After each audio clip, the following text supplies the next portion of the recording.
Hey everyone, and welcome to the channel. So today we get to take a look at the 2025 BMW M4 Competition. This is the convertible, of course. It's finished off in black sapphire metallic with an MSRP at $101,000. Now for the 25-year model, we do have some nice subtle updates that we will go over, of course. But we're going to start off with what is powering the M4 Comp. This has the 3-liter twin-turbo inline-6. It's paired to an 8-speed automatic. For the 25-year model, horsepower has been increased to 523, still retains 479 pound-feet of torque. That is sent through the xDrive all-wheel drive system, propelling this 4,300-pound convertible from 0 to 60 in 3.6 seconds, has a top speed up to 174 miles an hour. Now, as far as some of the updates go for the 25-year model, we do have a redesign for the headlight housings, still retaining LEDs, of course, as well as the laser light technology. There's a forward-facing camera, the kidney grille with all the parking sensors, and then a lot of cutouts in that lower section. So everything else is unchanged. We even have the nice hood indentions to blend in nicely with that grille. Now, this model also has a staggered setup for the wheels. They're 19 by 9.5, 20 by 10.5. This has the blue M Sport brakes and a really nice design for those wheels. M4 Competition badge is just behind that. This has power folding side mirrors with the camera and the turn signal. And you can also operate the top from the key fob. So you can put it up or you can put it down, just depending on what you'd like to do. We do have the soft top for this option, and it's a pretty easy process to do. Now, what I like about this is that we have the back windows, so you can actually keep them down if you'd like with the top up, or of course you can have them all the way up. So we do have 4 windows for this. But with the top up now, I think it looks good either way. And then in back, we do have a new design for these LED taillights. So they have a really cool look. We have the backup camera, all the sensors, and then the quad tip dual exhaust with the diffuser there. Now you can use the button on the key fob or that one there to open up the trunk, where you still have space with the top down. So you have to have this divider down in order to fold the top, so I can still store my items. When you have the top up, simply push that out of the way, and now you have a little bit more space. Now you can also fold down the back seat for additional space, so it's still pretty practical for a convertible. So obviously you know what you're getting into, but it's nice that you can still put items in this car.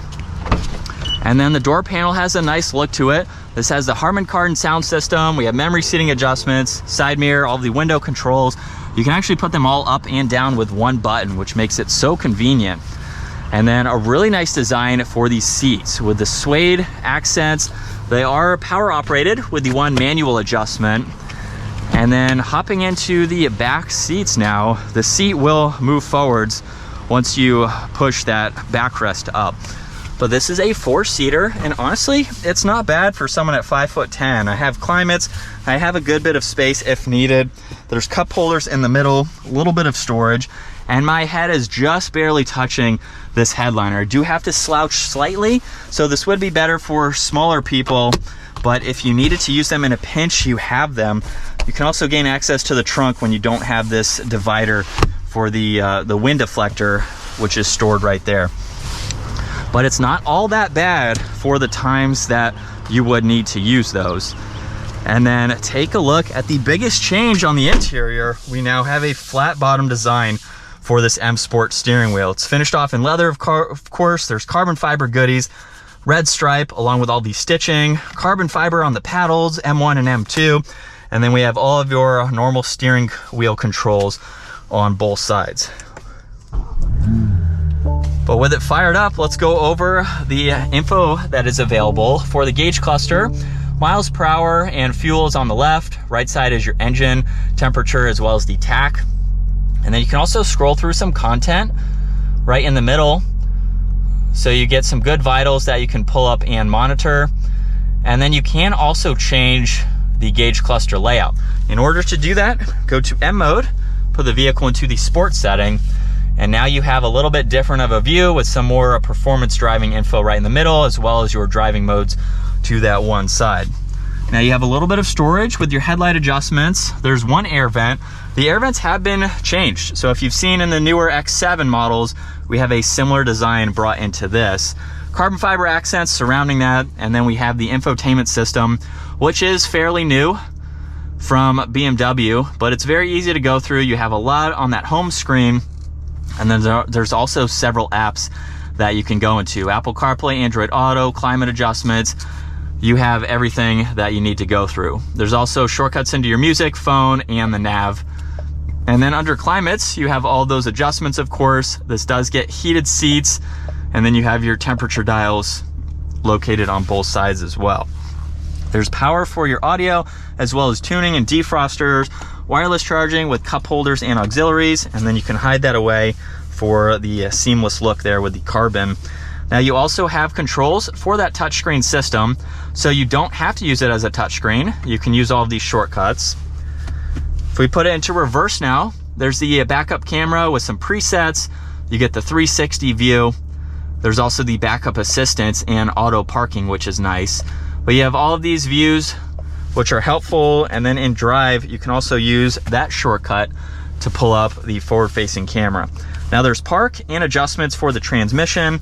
You have traction control, parking sensors, engine start stop, and then M mode, which I showed earlier, as well as setup. Setup is how you can go into M1 and M2 and configure both of these as needed. So you can have shortcuts for everything ready to go depending on your driving.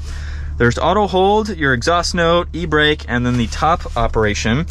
You have a good bit of storage with auxiliaries in the middle, and you also have plenty in the glove box there. And then your rear view mirror with some dome lights, and visibility is pretty easy to see. With the top down, obviously, there's no obstructions, but even over this left side, without a pillar there, makes it very easy to see all around. And from second gear, here we go.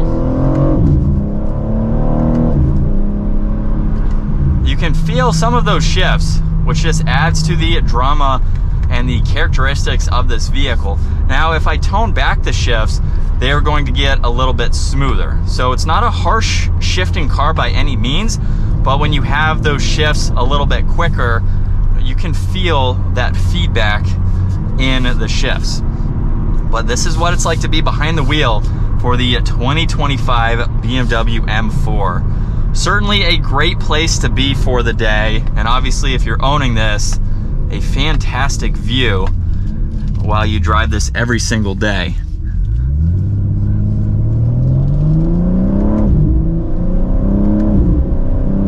And we have that all-wheel drive system, so you can drive it in inclement weather like today, even with some wet conditions, just to give you a little bit more grip.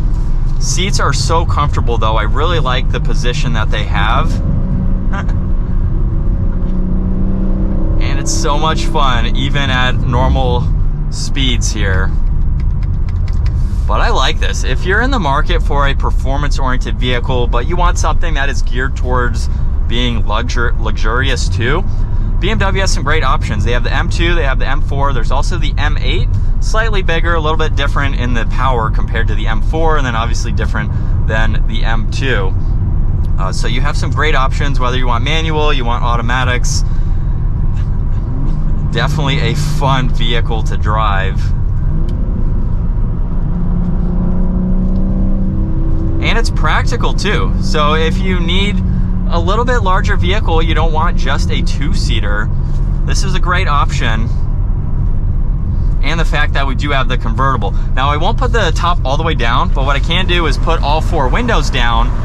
Obviously this is going to be very similar as if I had the top down, but you can do it either way.